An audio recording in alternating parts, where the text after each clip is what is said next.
Hello friend, welcome to your Pathfinder classes.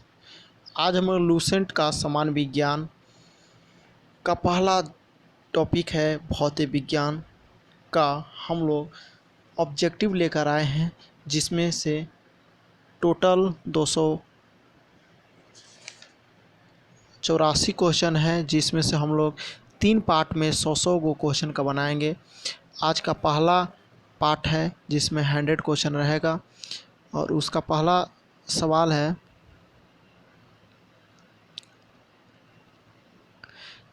कार्य का मात्रक क्या है। ऑप्शन ए है joule, option B Newton, option C watt and option D dyne. तो इसका आंसर होता है option number A joule. Question number 2, प्रकाश वर्ष इकाई है किस, माने प्रकाश वर्ष इकाई है किसका, दूरी का, समय का, प्रकाश तीव्रता का या फिर द्रव्यमान का। तो प्रकाश वर्ष नापी जाती है दूरी को, यानी मान लेते हैं पृथ्वी से सूर्य की दूरी नापना है तो प्रकाश वर्ष में नापा जाता है, यानी ये डिस्टेंस हो गया, इसलिए इसका आंसर हो जाएगा ए। क्वेश्चन नंबर 3, एम्पियर मात्रक है किसका। तो एम्पियर से नापते हैं विद्युत धारा को, यानी ऑप्शन नंबर सी।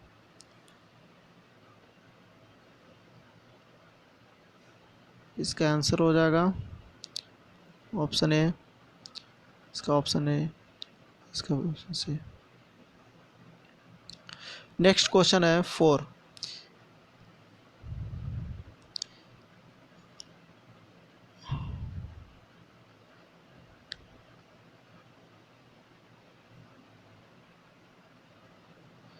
निम्नलिखित में से समय का मात्रक नहीं है। ऑप्शन ए अधिवर्ष, ऑप्शन बी चंद्रमा, ऑप्शन सी प्रकाश वर्ष, इनमें से कोई नहीं। तो समय का मात्रक नहीं है तो अधिवर्ष यानी आधा वर्ष समय ही हो गया। ऑप्शन बी चंद्रमा भी, माह भी, महीना हो गया। प्रकाश वर्ष अभी हम लोग पढ़े हैं कि प्रकाश वर्ष दूरी का मात्रक होता है, इसलिए ऑप्शन सी हो जाएगा। नेक्स्ट क्वेश्चन है 5, पार्सेक इकाई है किसका, दूरी मापने का, समय मापने का, ऑप्शन सी प्रकाश माप की चमक का या ऑप्शन डी चुंबकीय बल का। तो हम लोग पढ़ते हैं पार्सेक एक दूरी मापने का इकाई है। कैसा दूरी, तो सबसे दूरी मापने की सबसे बड़ी इकाई है कौन, पार्सेक। एक पार्सेक बराबर होता है 3.24 प्रकाश वर्ष। तो इस हो गया दूरी का। क्वेश्चन नंबर 6, निम्नलिखित में से कौन सा एक सुमेलित नहीं है। डेसिबल ध्वनि की प्रवणता का इकाई है, तो हाँ सही बात है। ऑप्शन बी अश्व शक्ति शक्ति का इकाई है, सही है। ऑप्शन सी समुद्री मील दूरी का इकाई है, सही है। सेल्सियस ऊष्मा का इकाई है, नहीं, ये गलत है। सेल्सियस ताप की एक मापक यंत्र है और ऊष्मा जो है की इकाई होता है जूल, इसलिए ऑप्शन डी गलत हो गया। क्वेश्चन नेक्स्ट 7, ल्यूमेन किसका इकाई मात्रक है।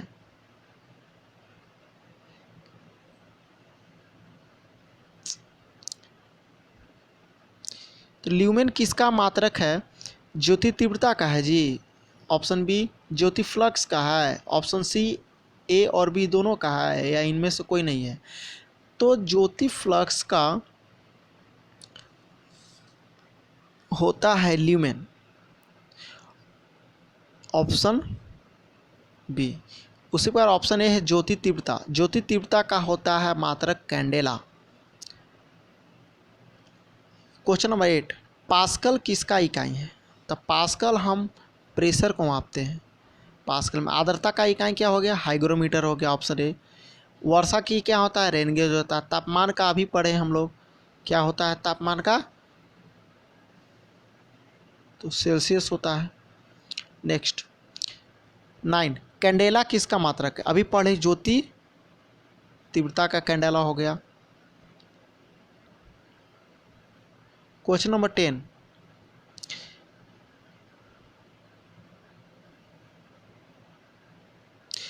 यंग प्रत्यास्था गुणांक का ऐसा मात्रक क्या है।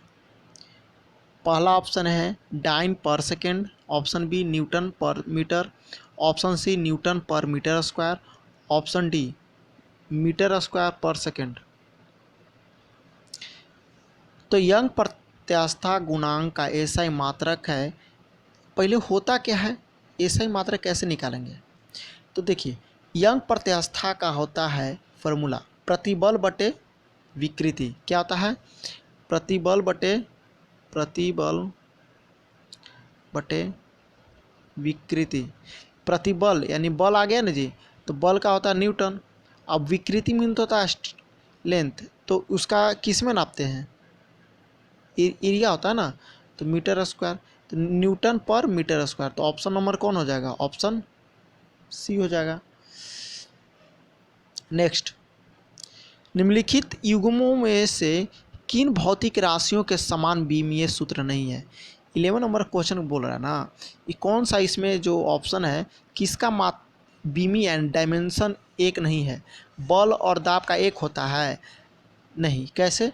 बल बराबर होता है F इजकल टू होता है M इंटू ए।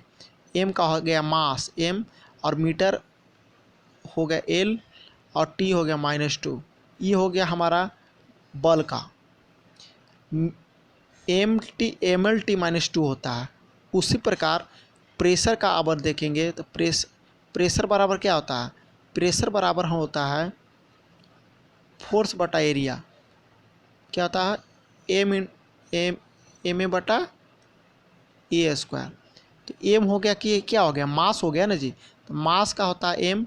अब मीटर, ये क्या हो गया? एक्सेलरेशन हो गया। एक्सेलरेशन का मीटर पर सेकेंड होता है, तो मीटर का एल हो जाएगा और सेकेंड का -2। अब नीचे बच गया ए स्क्वायर, मीटर स्क्वायर यानी एल स्क्वायर हो जाएगा। तो एल ऊपर एगो कटेगा तो बचेगा नीचे, यानी इसका सेम नहीं हो रहा है। उसी प्रकार अगर देखेंगे तो इसका आंसर हो जाएगा ए। क्या हो जाएगा? आंसर ए हो जाएगा। उसी प्रकार अगर हम आगे देखते हैं बी ऑप्शन क्या सही है कि गलत चेक करते हैं, तो हम लोग बी ऑप्शन वर्क बराबर क्या होता है? वर्क बराबर क्या होता है जी? फोर्स गुने डिस्प्लेसमेंट होता है। यानी फोर्स का भी पढ़ें, फोर्स का क्या होता है? एसआई मात्रक एम ए होता है, और डिस्प्लेसमेंट का मीटर में होता है। तो एम यानी मास हो गया, है ना, एक्सेलरेशन मीटर पर सेकेंड स्क्वायर हो गया, और एम हो गया। इसका क्या हो गया? एम हो गया, एल हो गया, एल स्क्वायर T-1 T-A² 2, तो एम एल स्क्वायर T-2 हो गया। ऊर्जा का क्या हो गया? वही हो गया। ऐसे नॉर्मली देखते हैं तो कार्य का जूल होता है और ऊर्जा का भी जूल होता है। आवेग और संवेग का देखा जाए तो आवेग बराबर इम्पल्स बराबर क्या होता है? इम्पल्स बराबर देखा जाए तो इम्पल्स का फार्मूला होता है F गुने टी। F गुने टी, तो F को लिख सकते हैं M इंटू ए गुने टी, है ना। तो M का आप निकाल सकते हैं, अभी हम निकालें।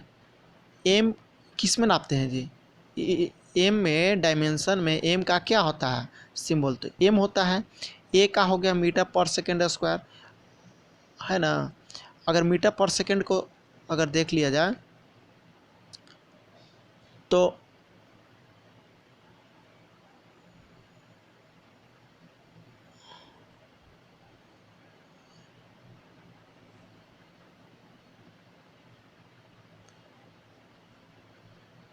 इम्पल्स बराबर एफ गुने टी होता है, यानी इसका हो गया एम इंटू ए, यानी एम मीटर T-2। ये हो गया हमारा इसका केवल। अगर टाइम का देखते हैं तो टी क्या हो जाता है? टी एगो होगा यानी सेकेंड होगा ना, टी हो गया, तो क्या होगा? ML T-1 हो जाएगा। ये हो गया इम्पल्स का। इम्पल्स और संवेग बराबर हम लोग जानते हैं क्या होता है? P बराबर क्या होता है? M इंटू भी होता है। इसका भी निकालेंगे हम लोग तो ML T-1 ही आएगा। यानी आवेग और संवेग का डायमेंशन सेम होगा, भार और बल का भी सेम होगा। अब नेक्स्ट क्वेश्चन 12 में क्या बोल रहा है? अदिश राशि है यानी स्केलर क्वांटिटी कौन है? ए ऑप्शन ऊर्जा है, बी ऑप्शन बल आघूर्ण है, ऑप्शन सी संवेग है, या इनमें से सभी है। तो इसका आंसर क्या हो जाएगा? ऊर्जा। ऊर्जा एक प्रकार का स्केलर क्वांटिटी है और बल आघूर्ण संवेग ये जो है वेक्टर क्वांटिटी यानी सदिश राशि है। यानी इसका आंसर हो जाएगा ऑप्शन ए। क्वेश्चन नंबर 13, निम्नलिखित में सदिश राशि है, सदिश राशि है तो कौन सा, यानी वेक्टर क्वांटिटी पूछ रहा है। तो ऑप्शन ए वेग होगा, ऑप्शन बी द्रव्यमान होगा, ऑप्शन सी समय होगा, या ऑप्शन डी लंबाई होगा। आंसर बताइए सदिश राशि कौन सा है। तो इसका सदिश राशि वेक्टर क्वांटिटी कौन हो जाएगा? वेग होगा। वेग बराबर क्या होता है? वेग में क्या होता है? डायरेक्शन भी होता है और मैग्नीट्यूड भी होता है, इसलिए ऑप्शन ए हो जाएगा। क्वेश्चन नंबर 14, पदार्थ के संवेग और वेग के अनुपात में कौन सी भौतिक राशि प्राप्त किया जाता है। तो अब हम ये भी पढ़ें कि P यानी संवेग बराबर एम इंटू भी होता है, वहीं V बराबर क्या होता है? V बराबर क्या होता है? एस बटे टी होते हैं, यानी डिस्प्लेसमेंट बटा टाइम होता है। तो यहाँ से V बराबर लिख सकते हैं हम लोग, क्या लिख सकते हैं? M equal to M into S बटे टी लिख सकते हैं। कितना बराबर? V बराबर। तो अगर देखेंगे तो बी P बटे V क्या लिख सकते? एम इंटू ए। एम क्या हो गया? एम एक प्रकार क्या हो गया? द्रव्यमान हो गया ना जी। तो इसका आंसर क्या हो जाएगा? द्रव्यमान हो जाएगा। क्या हो जाएगा? द्रव्यमान आंसर हो जाएगा। नेक्स्ट क्वेश्चन 15, शून्य में स्वतंत्र रूप से गिरने वाली वस्तु की का क्या होता है? ए ऑप्शन समान गति होती है, ऑप्शन ए में क्या बोला? समान गति से गिरता है, ऑप्शन बी क्या समान वेग से होता है, ऑप्शन सी समान त्वरण से होता है, ऑप्शन डी समान बल से होता है। क्वेश्चन समझिए, शून्य में स्वतंत्र रूप से गिर रही किसी वस्तु को क्या होगा? जब शून्य में गिर ही रहा है तो उसका समान त्वरण से गिर रहा है। क्या है? त्वरण उसका क्या है? समान है। तो इसका आंसर हो जाएगा ऑप्शन सी। नेक्स्ट 16 नंबर, जब 2 kg वाले द्रव्यमान पर 5 न्यूटन बल लगाया जाता है तो उत्पन्न त्वरण क्या हो जाएगा? हम लोग क्या पढ़ा? F बराबर m इंटू ए। एफ दिया हुआ है 5 न्यूटन और 2 kg मास दिया हुआ है, तो एक्सेलरेशन निकालना है। तो ए बराबर क्या हो जाएगा?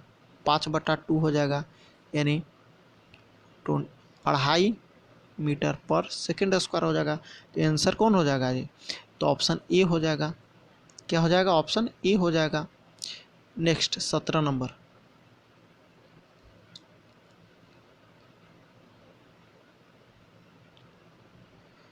किसी भी स्थिर या गतिशील वस्तु की स्थिति और दिशा में तब तक कोई परिवर्तन नहीं होता है जब तक कि उस पर कोई बाह्य बल सक्रिय ना हो। तो ये ऑप्शन ए क्या बोला? न्यूटन की गति का प्रथम नियम है, या द्वितीय नियम है, या तृतीय नियम है, या डी गैलीलियो की गति के नियम है। तो हम लोग पढ़े हुए हैं न्यूटन का प्रथम नियम में कि जब कोई वस्तु गतिशील है या फिर विरामावस्था में है तो वो वैसे ही रहना चाहता है जब तक कि वो उस पर कोई बाह्य बल न लगाया जाए। तो इसका ऑप्शन हो जाएगा option A. Question number 18, rocket किस सिद्धांत पर कार्य करता है? रॉकेट जो उड़ता है आसमान में तो किस सिद्धांत पर वो उड़ता है, किस पे काम करता है? तो हम लोग पढ़े हैं संवेग संरक्षण। क्या होता है? संवेग संरक्षण। हम लोग पढ़े थे कि संवेग संरक्षण गति के कैवा नियम से आता है, न्यूटन के। तो न्यूटन के सेकेंड नियम से निकलता है संवेग संरक्षण। नेक्स्ट 19, अश्व यदि एकाएक चलना प्रारंभ कर दे तो अश्वारोही के गिरने की आकांक्षा का कारण क्या है? यदि कोई घोड़ा रुका हुआ है, वह एकाएक चलना शुरू कर देता है तो अश्वारोही के गिरने की आशंका का कारण क्या है? क्योंकि वह विरामावस्था में था। तो ऑप्शन ए हो जाएगा। वो खड़ा था तो विरामावस्था में था ना जी, और चलना शुरू किया तो एकाएक चला तो गतिशील हो गया। तो हमारा नीचे वाला पोर्शन जो है ना वो गतिशील हो गया, लेकिन ऊपर वाला पोर्शन जो है वो विरामावस्था में रहना चाहता था, इसलिए पीछे की ओर गिर जाएगा। तो इसरा विश्राम हो जाएगा आंसर, ऑप्शन सी हो गया। नेक्स्ट 20 नंबर, चलती हुई बस जब अचानक ब्रेक लगाती है तो उस पर बैठे हुए यात्री आगे की दिशा में गिरते हैं, इसके द्वारा समझाया गया है। तो न्यूटन का पहला नियम ही समझाया गया है। पहला नियम में क्या बोलता है? जड़त्व का है ना जी, विश्राम और गतिशील जड़त्व। तो एकाएक चलना प्रारंभ कर देता है तो भी प्रथम नियम होगा, और जब अचानक रुक भी जाए तो प्रथम नियम होता है। तो आंसर हो जाएगा ऑप्शन बी। क्वेश्चन नंबर 21, बल का गुणनफल। अभी पढ़ें बल किसका गुणनफल होता है? मास गुणे एक्सेलरेशन।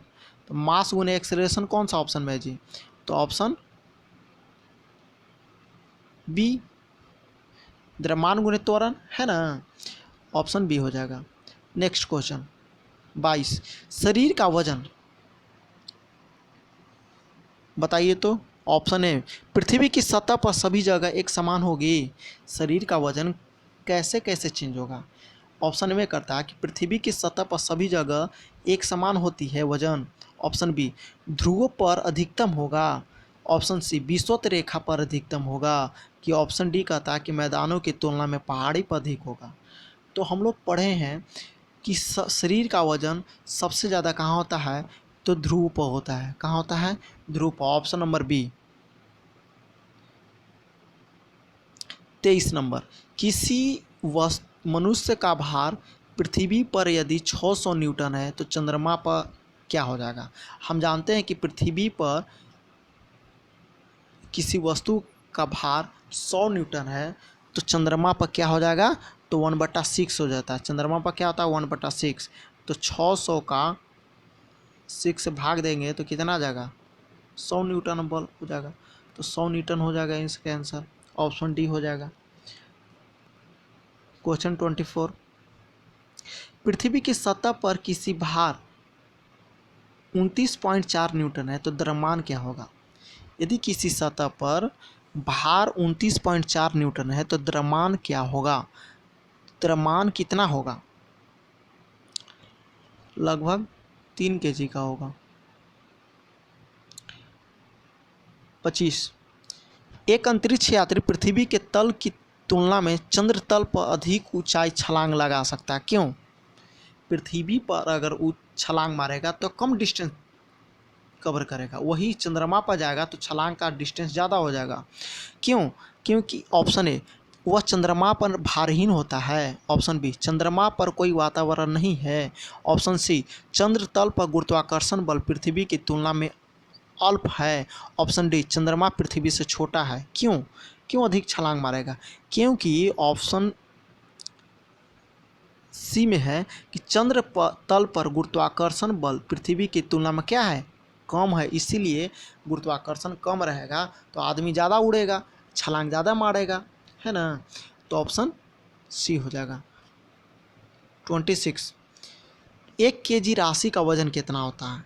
हम लोग पढ़े हुए हैं, हम लोग जानते हैं कि 1 kg किलोग्राम राशि का वजन 9.8 न्यूटन होता है। 27 नंबर क्वेश्चन कहता है, जड़त्व आघूर्ण व कोणीय त्वरण का गुणनफल क्या होता है? जड़त्व आघूर्ण और कोणीय त्वरण का गुणनफल क्या होता है? तो क्या होता है जी? टॉर्क होता है। क्या होता है? टॉर्क। ऑप्शन बी हो जाएगा। जड़त्व आघूर्ण और कोणीय त्वरण का गुणनफल टॉर्क होता है। नेक्स्ट 28, क्लियर नहीं दिख रहा है। 28 नंबर कहता है कि जल के आयतन में क्या परिवर्तन होगा यदि तापमान 9 डिग्री से गिराकर 3 डिग्री कर दिया जाए? हम जानते हैं कि जल का डेंसिटी सबसे ज़्यादा कितना होता है? वाटर का डेंसिटी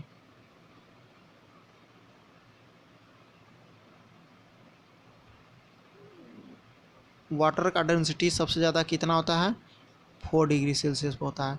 डेंसिटी बराबर क्या होता है, द्रव्यमान बटा आयतन होता है।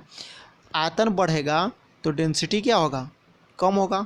अगर आयतन घटेगा तो डेंसिटी बढ़ेगा। दोनों क्या होता है, रेसिप्रोकल होता है। तो 3 डिग्री 4 डिग्री पर डेंसिटी क्या होता है, मैक्सिमम होता है। तो क्या बोल रहा है, आयतन में क्या होगा, तो 9 से 3 आ रहा है। तो देखिए तो 9 से 3 आ रहा है, तो 9 यहाँ था। और हम जानते हैं कि 4 डिग्री पर क्या होता है, मैक्सिमम होता है, और फिर कम होगा। 9 से बढ़ रहा है, 9 से कहाँ आ रहा है, 3 आ रहा है। 9 से 3 आया ऐसे, और 4 पर मैक्सिमम होता है डेंसिटी। और 9 से ऐसे आया, 4 पर मैक्सिमम होता, फिर 3 आया। तो क्या हुआ, डेंसिटी पहले क्या होगा, डेंसिटी पहले क्या होगा, बढ़ेगा, फिर घटेगा। डेंसिटी बढ़ेगा तो आयतन क्या होगा, घटेगा। सिंपल सी बात है, डेंसिटी बढ़ेगा तो आयतन घटेगा। कि हम जानते हैं रेसिप्रोकल होता है किसका, आयतन का।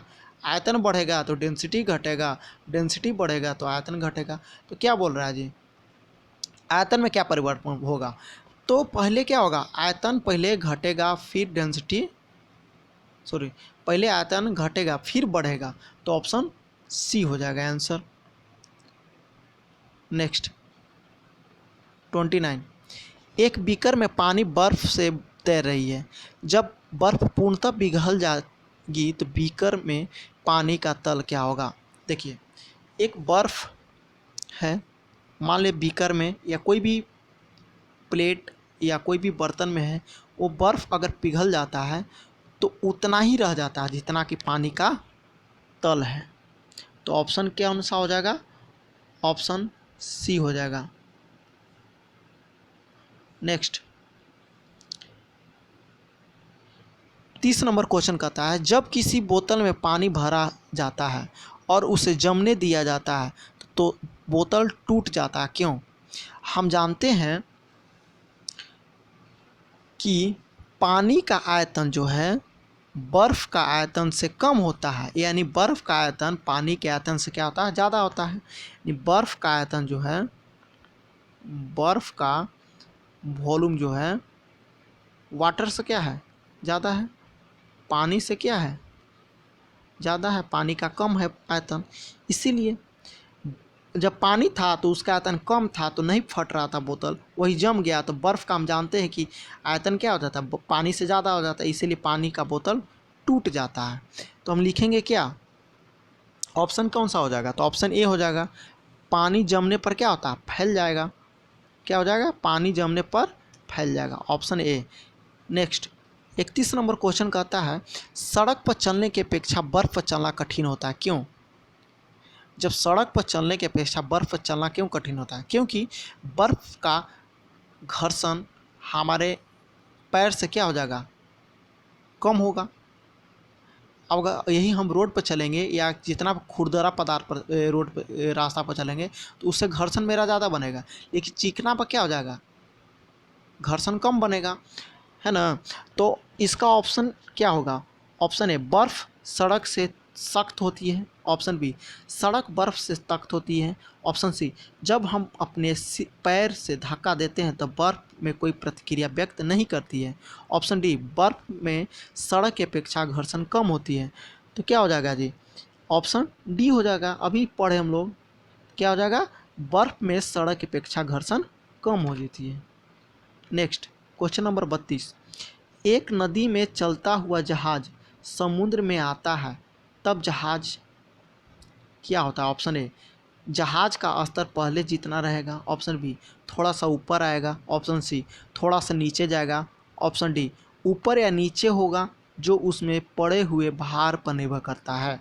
देखिए, हम जानते हैं कि एक नदी में चलता हुआ जहाज समुद्र में जाता है तो जहाज क्या हो जाएगा, तो पानी जो है सबसे ज़्यादा जहाँ रहेगा उसका आयतन ज़्यादा होगा। जितना पानी ज़्यादा होगा उसका आयतन ज़्यादा होगा। नदी में पानी का आयतन, नदी में पानी स्तर कम होगा और समुद्र में स्तर ज़्यादा होगा, तो ज़्यादा पानी होगा तो आयतन भी ज़्यादा होगा, इसलिए थोड़ा सा क्या हो जाएगा, ऊपर उठ जाएगा। तो ऑप्शन बी हो जाएगा। 33 नंबर क्वेश्चन, लोहे की कील पारे में क्यों तैरती है जबकि पानी में डूब जाती है ना। लोहे की कील जो है पारे में तैरती है जबकि पानी में डूब जाती है, क्यों? ऑप्शन ए, लोहे की पारे से रासायनिक क्रिया की प्रवृत्ति पानी की तुलना में कम होने के कारण। ऑप्शन बी, लोहे का भार पानी से अधिक है तथा पारे से कम। ऑप्शन सी, लोहे का घनत्व पानी से अधिक है तथा पारे से कम। ऑप्शन डी, पारा पानी से भारी है। क्या होगा बताइए? तो ऑप्शन सी होगा। ऑप्शन सी में क्या कह रहा है, लोहे का घनत्व जो है पानी से अधिक है तथा पारे से कम है। लोहे का घनत्व क्या है? पानी से अधिक है और पारा से कम है, यानी पारा का घनत्व जो है लोहा से ज़्यादा है, इसलिए तो ऑप्शन सी। 34 नंबर क्वेश्चन कहता है कि पानी का घनत्व अधिकतम क्या होगा। अभी हम लोग जस्ट पीछे पढ़े कि पानी का घनत्व का कितना डिग्री पर सबसे ज़्यादा होता है? 4 डिग्री पर सबसे ज़्यादा होता है। और 4 डिग्री पर क्या कम होता है? तो अगर घनत्व तो 4 डिग्री पर ज़्यादा हो रहा है तो 4 डिग्री पर सबसे कम क्या हो जाएगा? आयतन हो जाएगा, है ना। नेक्स्ट 35, वस्तु की मात्रा बदलने पर अपवर्तित रहता है क्या? वस्तु की मात्रा बदल जाएगा तो अपवर्तित क्या रहेगा? घनत्व रहेगा। घनत्व कोई डिफरेंस नहीं होता है। नेक्स्ट 36 नंबर, समुद्र में प्लवन करते आइसबर्ग का कितना भाग समुद्र की सतह से ऊपर रहता है? तो समुद्र की सतह से कितना ऊपर आता है? 1/9 और 1/10 नीचे चला जाता है। नेक्स्ट 37 नंबर कहता है क्वेश्चन कि बर्फ के 2 टुकड़े को आपस में दबाने पर टुकड़े आपस में चिपक जाते हैं, क्यों? ऑप्शन ए, दाब अधिक होने से बर्फ का गलनांक घट जाता है। ऑप्शन बी, दाब अधिक होने से बर्फ का गलनांक बढ़ जाता है। ऑप्शन सी, दाब अधिक होने से बर्फ का गलनांक पहले घटता है फिर बढ़ता है। ऑप्शन डी, दाब व गलनांक में कोई संबंध नहीं है। तो बर्फ आपस में दबाने पर क्या हो जाता है? आपस में चिपक जाता है, क्यों? क्योंकि दाब अधिक होने से बर्फ का गलनांक घट जाता है। ऑप्शन ए। नेक्स्ट 38 नंबर क्वेश्चन है, हवाई जहाज से यात्रा करते समय पेन से स्याही निकलने लगती है, क्यों? ऑप्शन ए कहता है वायु दाब में कमी के कारण। ऑप्शन बी, वायु दाब में वृद्धि के कारण। ऑप्शन सी, स्याही के आयतन में वृद्धि के कारण। ऑप्शन डी, अत्यधिक भार के कारण। हम जानते हैं कि जैसे ही भी हम पृथ्वी से ऊपर जाएंगे तो वायुदाब कमी होगा, इसलिए वायुदाब कम होने के कारण। Option A. Next question number 38 हो गया ना जी, तो 39, हवाई जहाज पर पानी 100 डिग्री सेल्सियस के नीचे तापमान पर क्यों उबलने लगता है? ऑप्शन ए, क्योंकि वायुमंडलीय दाब कम हो जाता है अतः उबलने का बिंदु नीचे आ जाता है। ऑप्शन बी, क्योंकि गुरुत्वाकर्षण कम होता है। ऑप्शन सी, पर्वत पर भारी हवाओं के कारण। ऑप्शन डी, उपयुक्त में से कोई नहीं। ऊंचाई के जगहों पर जाने पर 100 डिग्री से नीचे उबलने लगता है तापमान पर क्या होगा प्रभाव जी? तो क्योंकि ये ऑप्शन ए क्या बोल रहा है जी? ऑप्शन ए बोल रहा है, चिल्ला चिल्ला के बोल रहा है, क्यों? क्योंकि वायुमंडलीय दाब कम हो जाता है अतः उबलने का बिंदु नीचे आ जाता है। क्वेश्चन नंबर 40, साबुन के बुलबुले के अंदर का दाब क्या होता है? साबुन का बुलबुला क्यों बनता है? ऑप्शन ए, वायुमंडलीय दाब से अधिक होता है। ऑप्शन बी, वायुमंडलीय दाब से कम होता है। ऑप्शन सी, वायुमंडलीय दाब के बराबर होता है। ऑप्शन डी, वायुमंडलीय दाब का आधा होता है। क्यों बुलबुला बनेगा जी? जब उसका वायुमंडलीय दाब से अगर बुलबुला के अंदर का दाब अधिक होगा तभी तो ऊपर फेंका हुआ, अगर कम होगा तो क्या हो जाएगा? फट जाएगा, है ना। तो बुलबुले का अंदर का दाब क्या है? वायुमंडलीय दाब से अधिक होना चाहिए, सोचने वाली बात है। ऑप्शन ए 41, वायु दाब मापी की रीडिंग में अचानक गिरावट आती है, इसका संकेत क्या दर्शाता है? कि मौसम क्या होगा? ऑप्शन ए, स्थिर या शांत रहेगा। ऑप्शन बी, वर्षायुक्त होगा। ऑप्शन सी, ठंडा होगा। ऑप्शन डी, तूफानी होगा। यदि वायुमंडलीय दाब रीडिंग अचानक गिरावट आ जाता है तो क्या हो जाएगा? आंधी तूफान आ जाता है। Option D. Question number 42, pressure cooker में खाना जल्दी पकता है क्यों? ऑप्शन ए, अधिक दाब पर पानी कम तापमान पर उबलने लगता है। ऑप्शन बी, अधिक दाब पर पानी अधिक तापमान पर उबलने लगता है। ऑप्शन सी, पानी 100 डिग्री सेल्सियस पर ही उबलता है लेकिन अधिक दाब पर ऊष्मा की मात्रा अधिक होती है। ऑप्शन डी, कुकर के अंदर संवहन धाराएं उत्पन्न हो जाती है। तो ऑप्शन बी में क्या बोला, अधिक दाब पर पानी अधिक तापक्रम पर उबलने लगता है। तो ऑप्शन बी हो जाएगा आंसर। क्या हो जाएगा ऑप्शन बी में कि प्रेशर कुकर में खाना जल्दी क्यों पकता है? तो हमारा आंसर होगा अधिक दाब पर पानी अधिक तापक्रम पर उबलने लगता है। नेक्स्ट क्वेश्चन नंबर 43, हाइड्रोजन से भरा रबड़ का गुब्बारा वायु में ऊपर जाकर फट जाता है क्यों? ऑप्शन ए, हाइड्रोजन का भार बढ़ जाता है। ऑप्शन बी, वायु दाब बढ़ जाता है। ऑप्शन सी, हाइड्रोजन का दाब घट जाता है। ऑप्शन डी, वायु दाब घट जाता है। तो ऑप्शन डी हो जाएगा। अभी हम लोग पढ़े कि जैसे जैसे ऊपर जाएंगे वायु दाब क्या हो जाएगा, घटते जाएगा। 44 नंबर कहता है, सूर्य में निरंतर ऊर्जा का सृजन किस कारण है?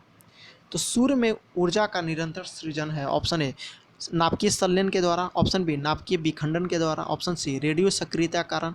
ऑप्शन डी, कृत्रिम रेडियो सक्रियता कारण। तो इसका क्या हो जाएगा आंसर? ऑप्शन ए हो जाएगा, नाभिकीय संलयन के द्वारा हमारे सूर्य से निरंतर ऊर्जा मिलता रहता है। क्वेश्चन नंबर 45, चाबी भरी घड़ी में कौन सी ऊर्जा रहता है? ऑप्शन ए, गतिज ऊर्जा। ऑप्शन बी, स्थिति ऊर्जा। ऑप्शन सी, यांत्रिक ऊर्जा। या ऑप्शन डी, संचित ऊर्जा। तो आंसर हो जाएगा ऑप्शन बी, स्थिति ऊर्जा। 46 नंबर, जब हम रबड़ के गद्दे वाले सीट पर बैठते हैं या गद्दे पर लेटते हैं तो उसका आकार में परिवर्तन हो जाता है, ऐसा पदार्थ में पाया जाता है। ऑप्शन ए, गतिज ऊर्जा। ऑप्शन बी, स्थिति ऊर्जा। ऑप्शन सी, संचित ऊर्जा। और ऑप्शन डी, विखंडन ऊर्जा। तो जब गद्दा पर बैठते हैं तो क्या हो जाता है जी, उसका आकार में परिवर्तन है। क्यों? क्योंकि उसके अंदर क्या है, स्थिति ऊर्जा है। ऑप्शन बी हो जाएगा। क्वेश्चन नंबर 47, निम्नलिखित में से किसमें गतिज ऊर्जा नहीं है? चली हुई गोली। ऑप्शन बी, बहता हुआ पानी। ऑप्शन सी, चलता हुआ हथौड़ा। ऑप्शन डी, खींचा हुआ धनुष। तो गतिज ऊर्जा नहीं है, तो खींचा हुआ धनुष में गतिज ऊर्जा नहीं है। तो ऑप्शन डी। नेक्स्ट 48,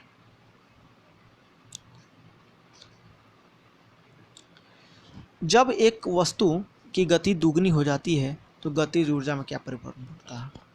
जब गति दुगनी कर दी जाता है तो गतिज ऊर्जा में क्या होगा?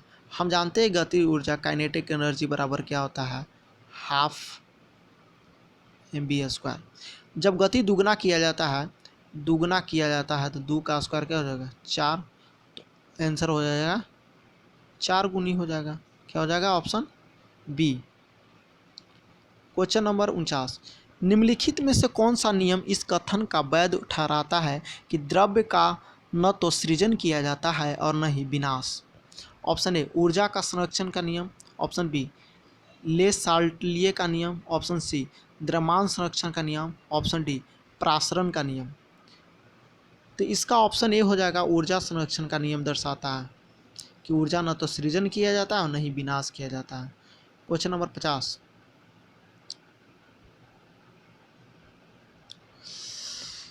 आप आ गए हैं 50%। 50, साइकिल चलाने वाला मोड़ लेते समय क्यों झुकता है? ऑप्शन ए, साइकिल और आदमी की गति समान होनी चाहिए वरना साइकिल फिसल जाएगी। ऑप्शन बी, वह झुकता है ताकि गुरुत्व केंद्र आधार के अंदर बना रहे और उसे गिरने से बचाएगा। ऑप्शन सी, वह झुकता इसलिए है ताकि वह वक्र मार्ग पर चलने के लिए पहियों का दबाव डाल सके। ऑप्शन डी, वह झुकता है ताकि वक्र और तेजी से पार कर सके। क्यों झुकता है? तो ऑप्शन बी क्या है कि वह झुकता है कि गुरुत्व के साथ क्या होगा, अपना स्टेबल बनाए रखे। Option B. क्वेश्चन नंबर 51, दूध से क्रीम निकालने में कौन सा बल लगता है? ऑप्शन ए, अपकेंद्रीय विधि। ऑप्शन बी, अभिकेंद्रीय बल। ऑप्शन सी, उपकेंद्रीय बल। ऑप्शन डी बाह्य केंद्रीय बल। क्या होगा आंसर? तो अपकेंद्रीय बल। इससे क्या हो जाएगा ना, बाहर की ओर फोर्स लगता है। क्या लगता है? बाहर की फोर्स लगता है अपकेंद्रीय बल में। ऑप्शन ए। क्वेश्चन नंबर 52 कहता है जब एक पत्थर को चांद की सतह से पृथ्वी पर लाया जाता है तो क्या होगा? ऑप्शन ए, इसका द्रव्यमान बदल जाएगा। ऑप्शन बी, इसका भार बदल जाएगा परंतु द्रव्यमान नहीं। ऑप्शन सी, भार और द्रव्यमान दोनों बदल जाएगा। और ऑप्शन डी, न तो द्रव्यमान और न ही भार बदलेगा। सो आंसर दीजिए। तो क्या हो जाएगा? भार बदल जाता है लेकिन द्रव्यमान किसी भी वस्तु का नहीं बदलता है। Option B. क्वेश्चन नंबर 53 कहता है किसी लिफ्ट में बैठे हुए व्यक्ति को अपना भार कब अधिक मालूम पड़ता है? ऑप्शन ए, जब लिफ्ट त्वरित गति से नीचे आ रही है। ऑप्शन बी, जब लिफ्ट त्वरित गति से ऊपर जा रही है। ऑप्शन सी, एक समान वेग से नीचे आ रही है। ऑप्शन डी, एक समान वेग से ऊपर जा रही है। तो बताइए आंसर क्या होगा इसका? तो जब लिफ्ट त्वरित गति से ऊपर जाएगी तो आदमी का भार कुछ महसूस होगा। तो option B. Question number 54।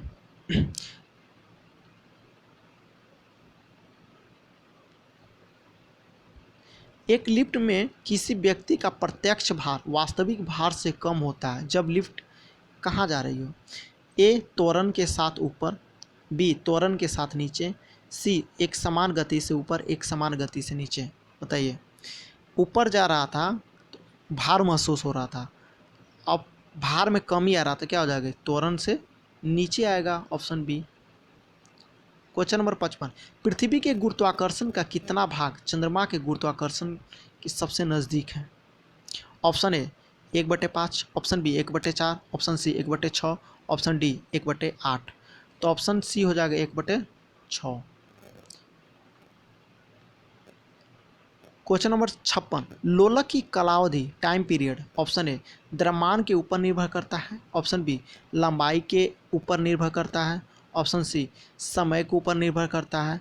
Option D तापक्रम के ऊपर निर्भर करता है। तो ऑप्शन बी हो जाएगा लंबाई के ऊपर निर्भर करता है। फार्मूला क्या होता है? √2 L/G होता है।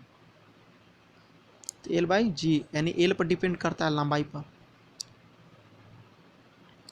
Question number 57। लोलक घड़ियाँ गर्मियों में क्यों सुस्त हो जाती है? ऑप्शन ए गर्मियों में दिन लंबे होने के कारण। ऑप्शन बी कुंडलियों में घर्षण के कारण। ऑप्शन सी लोलक की लंबाई बढ़ जाती है जिससे इकाई दोलन में लगा हुआ समय बढ़ जाता है। ऑप्शन डी गर्मी में लोलक का भार बढ़ जाता है। आंसर बताइए इसका। तो आंसर हो जाएगा ऑप्शन नंबर सी, लोलक की लंबाई बढ़ जाता है जिससे इकाई दोलन में लगा समय बढ़ जाता है। आप प्लीज़ लाइक कीजिएगा एंड सब्सक्राइब भी कीजिएगा और शेयर भी कर दीजिए। नेक्स्ट 58। किसी सरल लोलक की लंबाई 4% बढ़ा जाए तो उसका आवर्तकाल क्या बढ़ जाएगा? ऑप्शन ए 8% बढ़ जाएगा। ऑप्शन बी 2% बढ़ जाएगा। ऑप्शन सी 4% बढ़ जाएगा। और ऑप्शन डी इनमें से कोई नहीं। तो ऑप्शन बी हो जाएगा क्या? 2% बढ़ जाएगा। हम जानते हैं कि रूट में होता है तो 4 का रूट कितना हो जाएगा? 2 हो जाएगा। 2% बढ़ जाएगा। Question number 59। पार्श्व विकृति तथा अनुदैर्ध्य विकृति के अनुपात को क्या कहते हैं? ऑप्शन ए पॉसो अनुपात। ऑप्शन बी आयतन प्रत्यास्था गुणांक। ऑप्शन सी दृढ़ता गुणांक। ऑप्शन डी यंग प्रत्यास्था गुणांक। तो आंसर हो जाएगा पहला प्यासो अनुपात। Question number 60। वर्षा की बूंद गोलाकार क्यों होती है? ए सतह तनाव के कारण। ऑप्शन बी वायु के वातावरणीय घर्षण के कारण। ऑप्शन सी गोल पृथ्वी के गुरुत्व के कारण। ऑप्शन डी वर्षा जल के श्यानता के कारण। क्यों गोल होता है? तो पृष्ठ तनाव के कारण होता है गोल। क्यों होता है? पृष्ठ तनाव के कारण। Question number 61।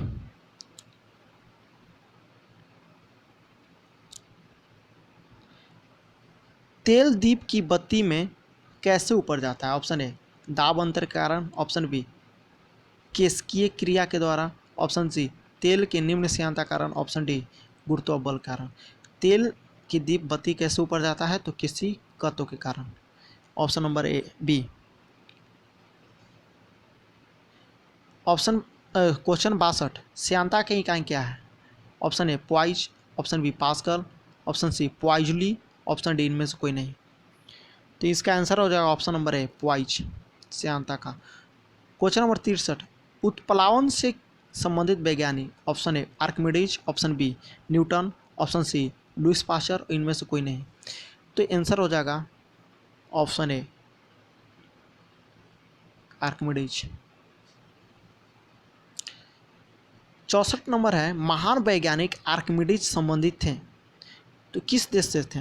Option A Britain से, ऑप्शन बी जर्मनी से, ऑप्शन सी अमेरिका से, ऑप्शन डी ग्रीस से। तो आंसर होगा इसका ग्रीस के देश से थे आर्किमिडीज। क्वेश्चन नंबर 65, ध्वनि तरंगों की प्रवृत्ति होती है? ऑप्शन ए अनुप्रस्थ, ऑप्शन बी अनुदैर्ध्य, ऑप्शन सी अपगामी, ऑप्शन डी विद्युत चुम्बकीय। तो ऑप्शन बी हो जाएगा अनुदैर्ध्य। ध्वनि तरंग कैसी प्रवृत्ति है? अनुदैर्ध्य है। वहीं प्रकाश का पूछेगा तो अनुप्रस्थ हो जाएगा।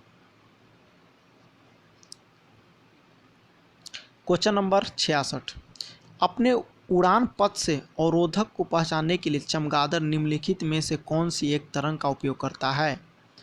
ऑप्शन ए औरक तरंग, ऑप्शन बी विद्युत चुम्बकीय तरंग, ऑप्शन सी पराश्रव तरंग, ऑप्शन डी रेडियो तरंग। तो आंसर हो जाएगा ऑप्शन सी पराश्रव तरंग। क्या हो जाएगा आंसर? पराश्रव तरंग। क्वेश्चन नंबर 67, पराश्रव वे ध्वनियाँ हैं जिसकी आवृत्ति क्या होता है? ऑप्शन ए 20,000 हर्ट्ज से अधिक, ऑप्शन बी 10,000 हर्ट्ज से अधिक, ऑप्शन सी 1,000 हर्ट्ज से अधिक, ऑप्शन डी इनमें से कोई नहीं। आंसर दीजिए कमेंट बॉक्स में। तो ऑप्शन ए हो जाएगा 20,000 हर्ट्ज से अधिक। नेक्स्ट क्वेश्चन नंबर 68, ध्वनि तरंग ऑप्शन ए लंबवत है, ऑप्शन बी तिर्यक है, ऑप्शन सी आंशिक लंबवत आंशिक तिर्यक, ऑप्शन डी कभी कभी लंबवत तो कभी कभी तिर्यक। बताइए ध्वनि तरंग कैसी है? लंबवत है। नेक्स्ट क्वेश्चन नंबर 69, श्रव्य परिसर में ध्वनि तरंग की आवृत्ति क्या होती है? श्रव्य यानी सुनने के लिए। ऑप्शन ए 20 हर्ट्ज से 20,000 हर्ट्ज के बीच, ऑप्शन बी 0.5 हर्ट्ज से 5 हर्ट्ज, ऑप्शन सी 1 हर्ट्ज से 10 हर्ट्ज, ऑप्शन डी 20,000 हर्ट्ज से 40,000 हर्ट्ज। तो सुनने वाला परिसर कितना होना चाहिए? तो ऑप्शन ए 20 हर्ट्ज से 20,000 हर्ट्ज।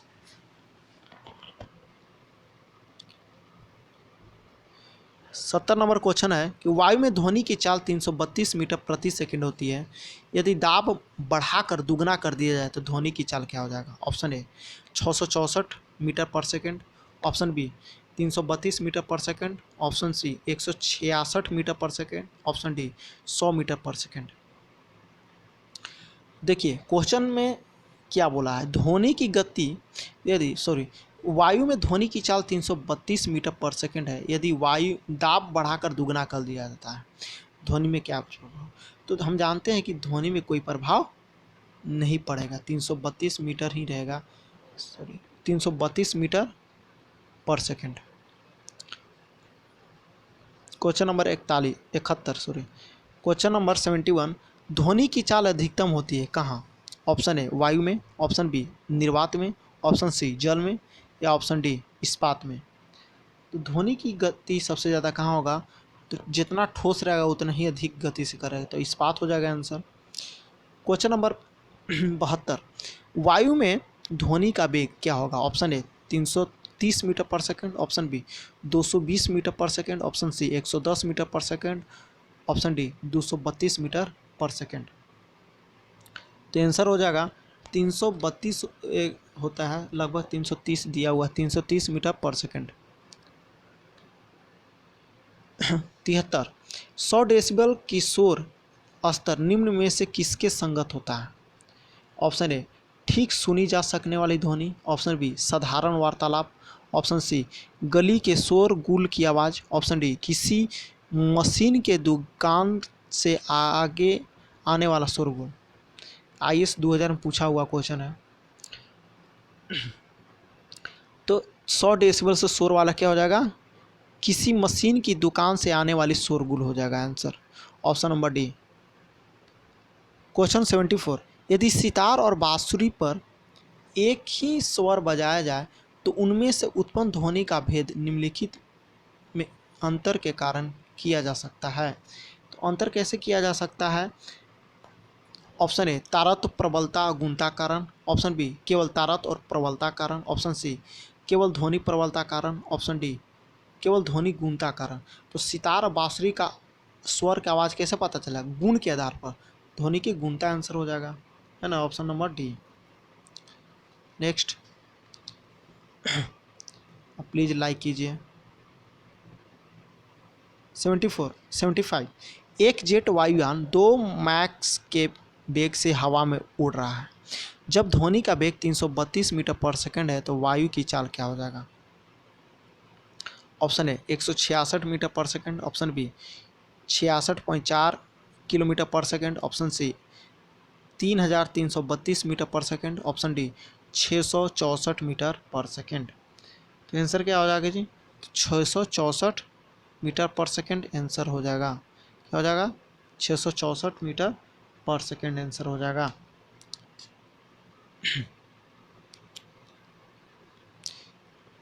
छिहत्तर नंबर क्वेश्चन है कि डेसिबल इकाई का प्रयोग किया जाता है, ऑप्शन ए प्रकाश की गति के लिए, ऑप्शन बी ऊष्मा की तीव्रता के लिए, ऑप्शन डी ध्वनि की तीव्रता के लिए, ऑप्शन डी रेडियो की तीव्रता के लिए। तो आंसर हो जाएगा ध्वनि के तीव्रता के लिए, option number C. Question number 77, ध्वनि तरंग किसके कारण प्रतिध्वनि उत्पन्न होता है, यानी इको कैसे होता है जी, अपवर्तन कारण, ऑप्शन बी विवर्तन कारण, ऑप्शन डी परावर्तन कारण, इनमें से कोई नहीं। तो कैसे होता है इको, तो परावर्तन कारण, ऑप्शन नंबर सी। 78 सोनार अधिकांशतः प्रयोग में लाया जाता है अंतरिक्ष, ऑप्शन ए अंतरिक्ष यात्रियों के द्वारा, ऑप्शन बी डॉक्टरों के द्वारा, ऑप्शन सी इंजीनियरों के द्वारा, और ऑप्शन डी नौ संचालकों के द्वारा। तो सोनार कहाँ यूज किया जाता है जी, समुद्र में नौ संचालकों के द्वारा, ऑप्शन नंबर डी। 79 किसी ध्वनि स्रोत की आवाज़ में होने वाले उतार चढ़ाव को क्या कहते हैं, ऑप्शन ए रमन प्रभाव, ऑप्शन बी डॉपलर प्रभाव, ऑप्शन सी क्रॉप्टन प्रभाव, ऑप्शन डी प्रकाश विद्युत प्रभाव। तो उतार चढ़ाव के लिए क्या करता है, डॉपलर प्रभाव से होती है, option B. Next 80 number question है कि पास आती हुई रेलगाड़ी की सीटी की आवाज़ या तीक्ष्णता बढ़ती जाती है, ऐसा किस परिघटना कारण होता है, ऑप्शन ए बिग बैंग सिद्धांत, ऑप्शन बी डॉपलर प्रभाव, ऑप्शन सी चार्ल्स नियम, ऑप्शन डी आर्किमिडीज के नियम। तो हम है डॉप्लर का प्रभाव कारण, ऑप्शन नंबर बी डॉपलर प्रभाव के अनुसार रेलगाड़ी की सीटी आवृत्ति तीक्ष्णता बढ़ती जाती है। नेक्स्ट 81 कहता है केल्विन मान से मानव शरीर का समान तापमान कितना होता है केल्विन में, option A 280, option B 290, option C 300, option D 310। तो केल्विन में कितना होता है मानव में, तो 310 होता है। क्वेश्चन नंबर 82 कितना तापमान होने पर पाठ्यांक सेल्सियस और फ़ारेनहाइट ताप मापियों एक ही होगा, option A -40 degree, option B 212 degree, option C 40 degree, और ऑप्शन डी 100 डिग्री। तो -40 डिग्री पर क्या हो जाएगा, सेल्सियस और फ़ारेनहाइट का तापमान सेम रहेगा। नेक्स्ट 83 नंबर न्यूनतम संभव ताप है, सबसे न्यूनतम कितना होना चाहिए, ऑप्शन है -273 degree Celsius, option B 0 degree Celsius, option C -300 degree Celsius, option D 1 degree Celsius. न्यूनतम कितना होना चाहिए, -273.85 होता है, -273.85 डिग्री सेल्सियस एग्जैक्ट होता है। नॉर्मली हम लोग 273 पढ़ लेते हैं। नेक्स्ट 84 किसी मनुष्य के शरीर का सामान्य तापक्रम कितना होता है? Option A 98 degree Fahrenheit, option B 98 degree Celsius, option C 68 degree Fahrenheit, option D 66 degree Fahrenheit. बताइए। तो फ़ारेनहाइट में होता है ऑप्शन ए 98 फ़ारेनहाइट। नेक्स्ट, एक स्वस्थ मनुष्य के शरीर का ताप होता है? Option A 37 degree Celsius, option B 37 degree Fahrenheit, option C 98.4 degree Celsius, option D 98.4 Kelvin. तो स्वस्थ मनुष्य में कितना होता है? तो 37 डिग्री सेल्सियस होता है। नेक्स्ट, 86, ठंड के दिनों में लोहे के गुटके और लकड़ी के गुटकों को प्रातः काल में छुए तो लोहे का गुटका ज़्यादा ठंडा लगता है, क्यों? ऑप्शन है लोहे के गुटके का ताप लकड़ी के गुटके से कम होता है, ऑप्शन बी लकड़ी के तुलना में लोहा का उष्मा का चालक है, ऑप्शन सी लकड़ी की तुलना में लोहा उष्मा का खराब चालक है, ऑप्शन डी लोहे का गुटका लकड़ी से भारी है। तो ठंडा गर्म कैसे होता है? उष्मा चालक अच्छा रहेगा तभी तो ऑप्शन बी हो जाएगा।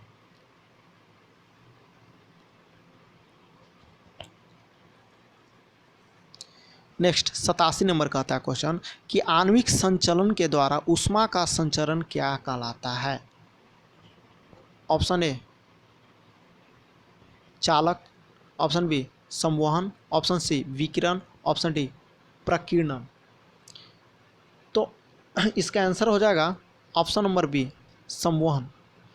नेक्स्ट 88 का आता है निम्नलिखित द्रवों में से कौन सा ऊष्मा का बहुत अच्छा चालक है? ऑप्शन ए पारा, ऑप्शन बी पानी, option C ether, option D benzene.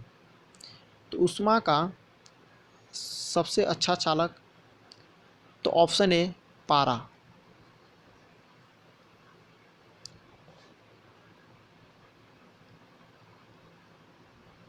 समान मोटाई के कपड़े के दो परतें उसके दुगना मोटाई के कपड़े की एक परते से अधिक उष्ण आवरण प्रदान करता है, क्यों?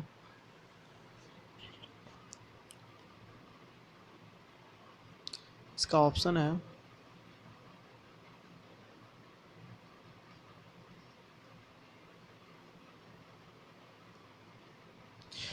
ए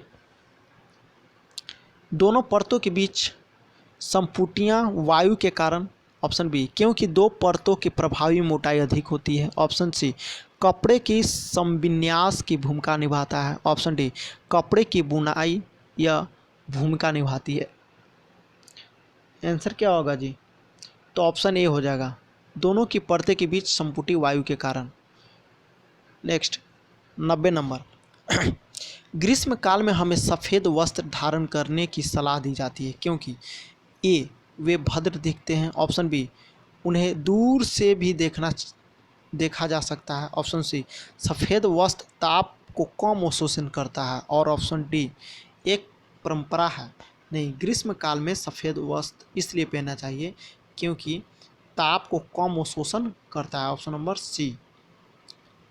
नेक्स्ट 91 न्यून तापमान का अनुप्रयोग होता है, ऑप्शन ए अंतरिक्ष यात्री शल्यक्रम एवं चुंबकीय प्रोत्थापन में, ऑप्शन बी शल्यक्रम चुंबकीय प्रोत्थान एवं दूरमिति में, ऑप्शन सी अंतरिक्ष यात्री शल्यक्रम और दूरमिति, ऑप्शन डी अंतरिक्ष यात्री चुंबकीय प्रोत्थान एवं दूरमिति। तो 91 नंबर क्वेश्चन का आंसर हो जाएगा ऑप्शन नंबर डी अंतरिक्ष यात्री चुंबकीय प्रोत्थान एवं दूरमिति में। नेक्स्ट क्वेश्चन नंबर 92 तेज हवा वाली रात्रि में ओस नहीं बनती है, क्यों? ऑप्शन ए वाष्पीकरण दर तेज हो जाती है, ऑप्शन बी हवा में नमी हो जाती है, ऑप्शन सी तापमान ऊंचा रहता है, ऑप्शन डी आकाश साफ नहीं होता है। क्वेश्चन क्या था? तेज हवा वाली रात्रि में ओस नहीं बनते, क्यों? क्योंकि ऑप्शन ए क्या है? वाष्पीकरण तेज हो जाता है, इसीलिए क्वेश्चन का आंसर हो जाएगा ऑप्शन ए। 93 नंबर क्वेश्चन है कि ठोस कपूर से कपूर वाष्प बनने की प्रक्रिया क्या कहलाता है? ऑप्शन ए वाष्पीकरण, ऑप्शन बी हिमीकरण, ऑप्शन सी पिघलाना, और ऑप्शन डी ऊर्ध्वपातन। तो आंसर हो जाएगा ऊर्ध्वपातन, ऑप्शन नंबर डी। 94 मनुष्य आर्द्रता से परेशान महसूस करता है, इसका निम्न में से उपयुक्त कारण क्या है? ऑप्शन ए अधिक पसीना आना, ऑप्शन बी कम पसीना आना, ऑप्शन सी पसीना का आर्द्रता के कारण वाष्पित नहीं होना, ऑप्शन डी उपयुक्त में से कोई नहीं। तो इसका हो जाएगा आंसर ऑप्शन सी, पसीना का आर्द्रता के कारण वाष्पित नहीं होता है। नेक्स्ट 95, किसी द्रव का उसके क्वथनांक से पूर्व उसके वाष्प में बदलने की प्रक्रिया को क्या कहते हैं? ऑप्शन ए वाष्पीकरण, ऑप्शन बी संघनन, ऑप्शन सी हिमीकरण, ऑप्शन डी इनमें से कोई नहीं। क्वेश्चन क्या था समझिए, किसी द्रव को उसके क्वथनांक से पूर्व वाष्प में बदलने की प्रक्रिया को क्या कहता है? जब वाष्प में बदल रहा है तो वाष्पीकरण कहलाएगा ना जी। तो ऑप्शन ए 96 नंबर, पहाड़ों पर पानी निम्नलिखित तापमान पर उबलने लगता है। क्या अभी हम लोग पढ़े थे जस्ट शुरू में? ऑप्शन ए 100 डिग्री सेल्सियस से कम, ऑप्शन बी 100 डिग्री से अधिक, ऑप्शन सी 100 डिग्री और इनमें से कोई नहीं। तो जैसे से ऊंचाई पर जाएंगे तो कैसे तापमान क्या हो जाएगा? 100 डिग्री से कम पर उबलने लगेगा। तो ऑप्शन क्या हो जाएगा? ए हो जाएगा 100 डिग्री से कम पर। 97 नंबर, भाप से हाथ अधिक जलता है अपेक्षाकृत उबलते हुए जल से, क्यों? ऑप्शन ए भाप में गुप्त ऊष्मा होती है, ऑप्शन बी भाप शरीर के भीतर घुस जाती है, ऑप्शन सी भाप में अधिक मारक क्षमता होती है, ऑप्शन डी भाप हल्की होती है। तो अधिक होती है क्या? भाप में गुप्त ऊष्मा होती है, ऑप्शन नंबर ए। 98, ऊष्मागतिकी का प्रथम नियम किस अवधारणा की पुष्टि करता है? ऑप्शन ए ऊर्जा संचरण, ऑप्शन बी ताप संचरण, ऑप्शन सी कार्य संचरण और इनमें से कोई नहीं। 98 नंबर का आंसर क्या हो जाएगा? तो ऑप्शन ए ऊर्जा संरक्षण। क्या हो जाएगा आंसर? ऊर्जा संरक्षण। Next second last,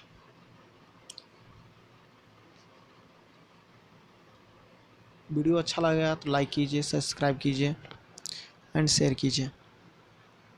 99 number question कहता है कि प्रकाश तरंग किस प्रकार की तरंग है? ऑप्शन ए अनुप्रस्थ, ऑप्शन बी अनुदैर्ध्य, ऑप्शन सी उपयुक्त में से दोनों, ऑप्शन डी इनमें से कोई नहीं। तो प्रकाश तरंग क्या है? अनुप्रस्थ तरंग है। नेक्स्ट एंड लास्ट 100, प्रकाश विकिरण की प्रवृत्ति होती है। ऑप्शन ए तरंग के समान, ऑप्शन बी कण के समान, ऑप्शन सी तरंग एवं कण दोनों के समान, ऑप्शन डी तरंग एवं कण के समान। आंसर बताइए कमेंट बॉक्स में। तो प्रकाश विकिरण क्या है? तरंग एवं कण दोनों के समान है।